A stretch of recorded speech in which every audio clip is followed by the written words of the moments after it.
Hello दोस्तों, स्वागत है आपका अपने परिवार जीके फॉर फ्यूचर में। आज हम देखेंगे बौद्ध धर्म के वो मोस्ट क्वेश्चन जो हर एक एग्जाम में पूछे जाते हैं। ठीक है, चलिए शुरू करते हैं। पहला क्वेश्चन, गौतम बुद्ध का जन्म स्थान था? कुशीनगर, सारनाथ, बोधगया, लुम्बिनी। लुम्बिनी में। कहाँ पर हुआ था जन्म उनका? लुम्बिनी में। ठीक है, कब हुआ था? 563 ईसा पूर्व में। ठीक है, ईसा पूर्व में। ठीक है, हो गए।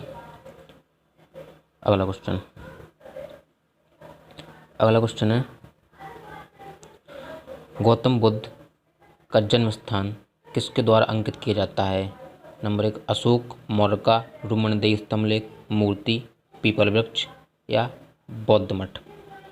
तो गौतम बुद्ध का जन्म स्थान किसके द्वारा अंकित किया जाता है? तो गौतम बुद्ध का जन्म स्थान किसके द्वारा अंकित किया जाता है? अशोक मौर्य का रुमनदेही स्तंभलेख से। ठीक है, अशोक मौर्य का रुमनदेही स्तंभलेख से।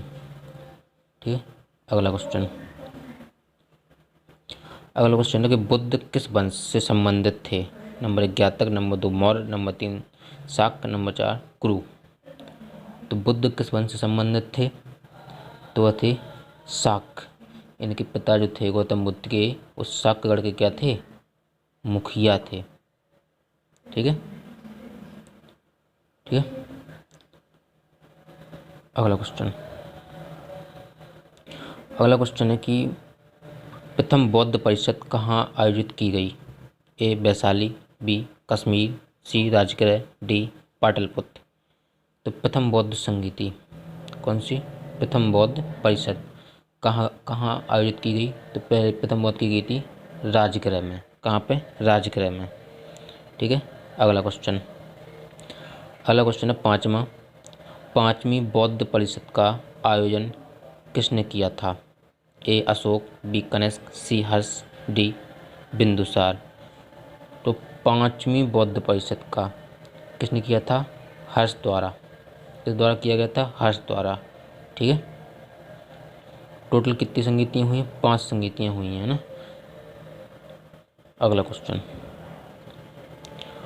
क्वेश्चन है कि बुद्ध का अर्थ है? ए, ज्ञान प्राप्ति, बी, धर्म प्रचारक, सी, प्रतिभाशाली, डी, शक्तिशाली। तो बुद्ध का जो अर्थ है वो क्या है? ज्ञान प्राप्ति। क्या है? ज्ञान प्राप्ति। ओके, अगला क्वेश्चन है 7वां, निम्न में से बौद्ध साहित्य की पहचान कीजिए। ए, त्रिपिटक, बी, उपनिषद, सी, अंग, डी, आरण्यक। तो बौद्ध धर्म की पहचान किस द्वारा होती है? तो बौद्ध धर्म में क्या थे?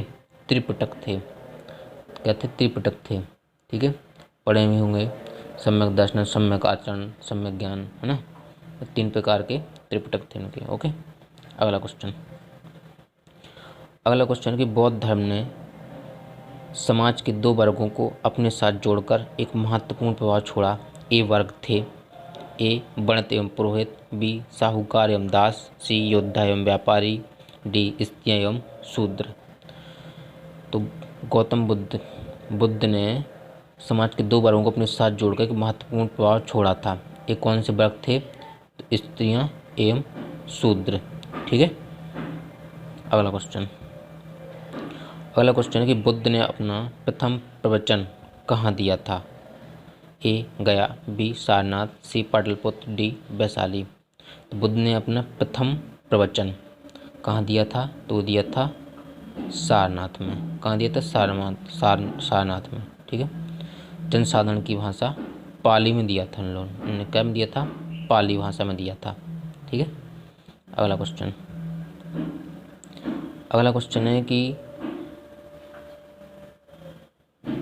है बौद्ध धर्म निम्न में से किन मतों पर विश्वास करता था? ए, दुनिया दुखों से भरी है, बी, लोगों को दुख उनकी इच्छाओं के कारण होते हैं, सी, यदि इच्छाओं पर काबू पा लिया जाए तो निर्वाण मिल जाएगा, डी, ईश्वर और आत्मा के अस्तित्व को स्वीकार करना चाहिए। तो बौद्ध धर्म किन पर विश्वास करता था? तो अविश्वास करता था काय में, दुनिया दुखों से भरी है, ये भी बात सही है।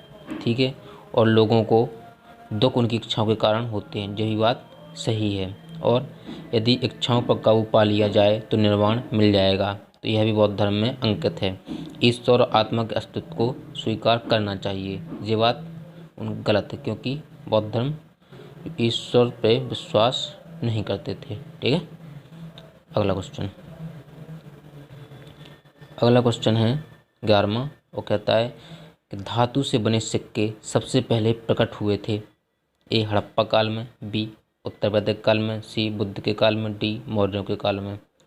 तो किससे धातु से बने सिक्के किसके काल में प्रसिद्ध हुए थे? तो बुद्ध काल में। किसके काल में? बुद्ध के काल में धातु से बने सिक्के। ठीक है, याद रखना। अगला क्वेश्चन है कि प्रारंभिक बौद्ध धर्म ग्रंथों की रचना किसमें की गई थी? ए प्राकृतिक भाषा, बी पाली पाठ, सी संस्कृत पाठ, डी चित्रलेखी पाठ। तो प्रारंभिक बौद्ध ग्रंथों की रचना किसमें की गई थी? तो किसमें की गई थी? पाली भाषा में। बताया था कि बौद्ध धर्म ने प्रथम उपदेश दिया था, क्या में दिया था? पाली भाषा में दिया था। ठीक है, अगला क्वेश्चन है कि आरंभिक बौद्ध साहित्य किस भाषा में रचे गए? ए पाली, बी संस्कृत, सी अरेमिक और डी प्राकृतिक। तो आरंभिक बौद्ध साहित्य किस भाषा में रचे गए थे? पाली भाषा में। ठीक है, अगला क्वेश्चन है 14वां, और कहता है निम्न में से बौद्धों का पवित्र ग्रंथ कौन सा है? बौद्धों का पवित्र ग्रंथ, ए उपनिषद, बी वेद, सी त्रिपिटक, डी जातक। तो बौद्धों का पवित्र ग्रंथ कौन सा था? त्रिपिटक। कौन सा था? त्रिपिटक था बौद्धों का पवित्र ग्रंथ। ठीक है, अगला क्वेश्चन है 15वां, और कहता है कि निम्न में से कौन सा एक भारत में उत्पन्न सबसे बाद वाला बौद्ध धर्म का ग्रंथ है? कौन सबसे बाद वाला? सबसे बाद वाला तो वो कौन सा था? वो था वामसात पाक्सिनी। ठीक है, वामसात पाक्सिनी। ठीक है, सबसे बाद वाला ग्रंथ है ये बौद्धों का। अगला क्वेश्चन है 16, बौद्ध धर्म में बुल का सब संबंध बुद्ध के जीवन की किस घटना से संबंधित है? तो किसका संबंध? बुल का संबंध। तो किससे था? ए जन्म, बी महाविनिष्क्रमण, सी प्रबोध, डी महापरिनिर्वाण। तो बुल का संबंध था वो किससे था? जन्म से संबंधित था। किससे संबंधित था? जन्म से संबंधित था। कि एक था घोड़ा। क्या था? घोड़ा। वह क्या थे? किससे था? गृह त्याग। किससे था? गृह त्याग से। ठीक है, किससे था? गृह त्याग से। एक था पीपल। ठीक है, क्या था? पीपल। यह था उनके ज्ञान से। किससे था?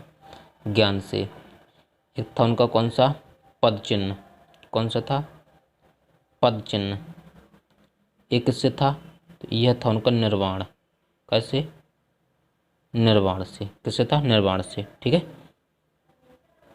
अगला क्वेश्चन है भारत में 5वीं शताब्दी के प्राचीन विश्वविद्यालय की स्थापना कहाँ की गई थी? 5वीं शताब्दी के प्राचीन, ए वाराणसी, बी गया में, सी नालंदा में, डी तक्षशिला में।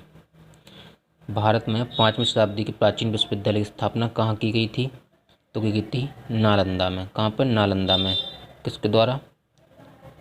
ये था कुमारगुप्त। ठीक है, अगला क्वेश्चन है 18वां, बुद्ध को प्रबोध कहाँ प्राप्त हुआ? ठीक है, ए सारनाथ, बी बोधगया, सी कपिलवस्तु, डी राजगृह। तो बुद्ध को प्रबोध मीन्स क्या? ज्ञान। क्या? ज्ञान। तो बुद्ध को ज्ञान कहाँ प्राप्त हुआ था? बोधगया में।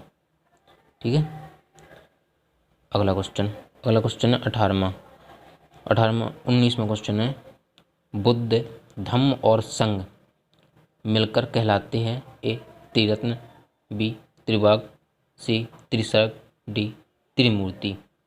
तो बुद्ध धम्म और संघ मिलकर क्या बनाते हैं? त्रिरत्न। क्या बनाते हैं? त्रिरत्न मिलकर बनाते हैं। ठीक है, एक बहुत अच्छा दोहा था कि बुद्धम शरणामि गच्छामि, धम्मम शरणम गच्छामि, संघम शरणम गच्छामि।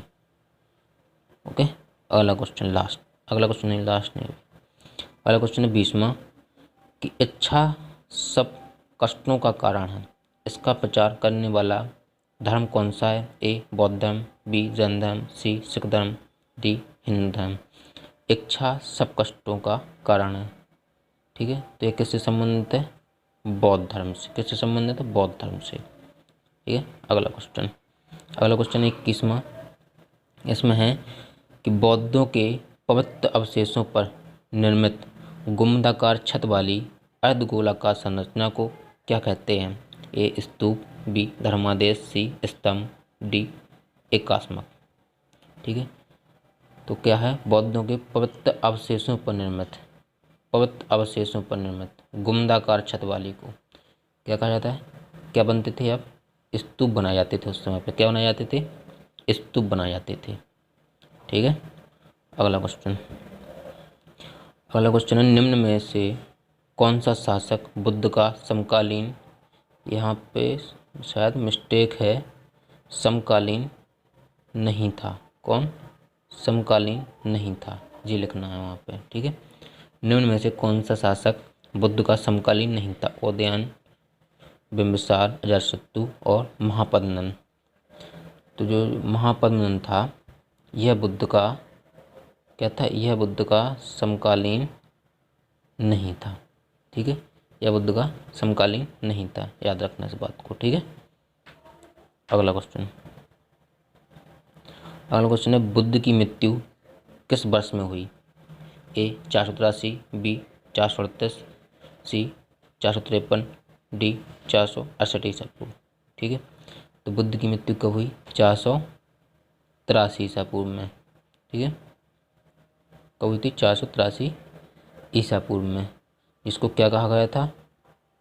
महापरिनिर्वाण। क्या कहा गया था? महापरिनिर्वाण कहा गया था। ठीक है, कहाँ पर हुई थी? कुशीनगर में। कहाँ पर हुई थी? कुशीनगर में। ठीक है,